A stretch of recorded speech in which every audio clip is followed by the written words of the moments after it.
આજે હું વાત કરીશ HCC એટલે કે હિપેટોસેલ્યુલર કાર્સિનોમા વિશે.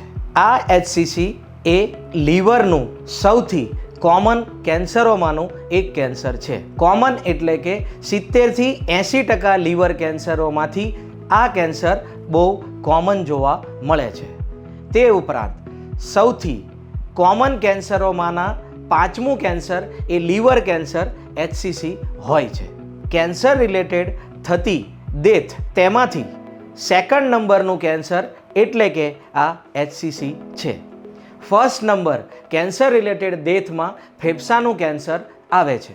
તો આપણે આ HCC એટલે કે હિપેટોસેલ્યુલર કાર્સિનોમા શેના લીધે થાય છે, તેના રિસ્ક ફેક્ટર કયા છે, તેના વિશે આપણે નેક્સ્ટ વિડીયોમાં વાત કરીશું.